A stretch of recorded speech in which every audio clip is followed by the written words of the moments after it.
ലോകകപ്പിന്റെ ആവേശം സെമിയിലേക്ക് കടക്കുകയാണ്. സൂപ്പർ 8 കടന്ന് south Africa, New Zealand, India, England ടീമുകളാണ് സെമിയിൽ പ്രവേശിച്ചിരിക്കുന്നത്. ഇന്ന് നടക്കുന്ന സെമിയിൽ സൗത്ത് ആഫ്രിക്ക ന്യൂസിലാൻഡിനെ നേരിടും. നാളെയാണ് ഇന്ത്യ ഇംഗ്ലണ്ട് സെമി ഫൈനൽ പോരാട്ടം. എന്തായാലും കരുത്തരുടെ പോരാട്ടം സെമി ഫൈനലിൽ ഉറപ്പിച്ചു തന്നെ പറയാം. ഇന്ത്യ ഇംഗ്ലണ്ടിനെതിരെ ഇറങ്ങുമ്പോൾ എല്ലാവരുടെയും ശ്രദ്ധ സഞ്ജു സാംസണിലേക്കാണ്.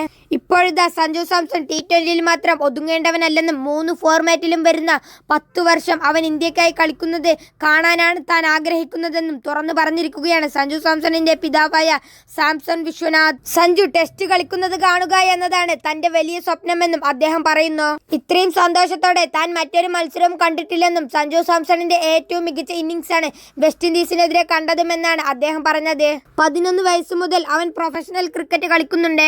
അവന്റെ കരിയറിൽ മുമ്പ് നേരിടാത്ത തരത്തിലുള്ള വലിയ വെല്ലുവിളികളാണ് സമീപകാലത്തായി അവൻ നേരിട്ടത്. എന്നാൽ ഇതിനെയെല്ലാം മറികടന്ന് അവൻ ശക്തമായി തിരിച്ചു വന്നു. കഴിഞ്ഞ 10 വർഷത്തെ അവന്റെ കരിയർ പ്രതീക്ഷ പോലെയായിരുന്നില്ല.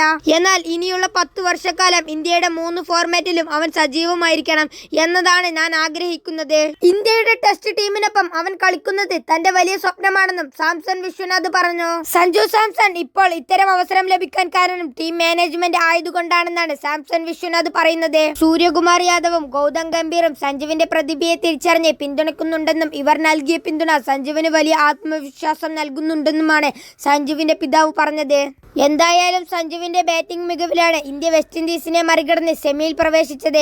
ഓപ്പണറായി ഇറങ്ങി സഞ്ജു സാംസൺ 50 പന്തിൽ 97 റൺസോടെ പുറത്താവാതെ നിന്ന് ഇന്ത്യയെ വിജയത്തിലേക്ക് എത്തിക്കുകയായിരുന്നു. സഞ്ജുവിന്റെ പ്രകടനം സെമിയിൽ ആവർത്തിക്കപ്പെടുമോ എന്നതാണ് ആരാധകർ പ്രതീക്ഷിക്കുന്നത്. സഞ്ജു വെസ്റ്റ് ഇൻഡീസിനെതിരെ കാഴ്ചവെച്ചത് എല്ലാ താരങ്ങളും കരിയറിൽ ഒരൊറ്റ തവണയെങ്കിലും ആഗ്രഹിക്കുന്ന പ്രകടനങ്ങളാണ്. ഓപ്പണറായി ഇറങ്ങി ടീമിനെ വിജയത്തിലേക്ക് എത്തിക്കുന്നത് വരെ പുറത്താവാതെ നിൽക്കുക എന്നത് ഒട്ടും എളുപ്പമല്ല. പ്രകടന മികവിനൊപ്പം ഭാഗ്യം കൂടി ഇതിന് തുണക്കേണ്ടതുണ്ട്.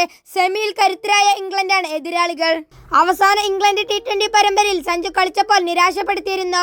ഷോർട്ട് ബോളുകളിൽ സഞ്ജുവിന് വലിയ സ്കോർ നേടാൻ സാധിക്കാതെ വിക്കറ്റ് നഷ്ടപ്പെടുത്തുന്ന സാഹചര്യമുണ്ടായി. ഇത്തവണ സെമിയിൽ ഈ വെല്ലുവിളിയെ സഞ്ജു എങ്ങനെ മറികടക്കുമെന്നതാണ് ക്രിക്കറ്റ് ലോകം ഉറ്റുനോക്കുന്നത്. എന്തായാലും സഞ്ജുവിൽ ടീമിനൊപ്പം വലിയ പ്രതീക്ഷയുണ്ടെന്ന് നിസ്സംശയം പറയാം. ഇതിനോടെ നീതി കാട്ടാൻ അദ്ദേഹത്തിന് സാധിക്കുമെന്ന് തന്നെ കരുതാം.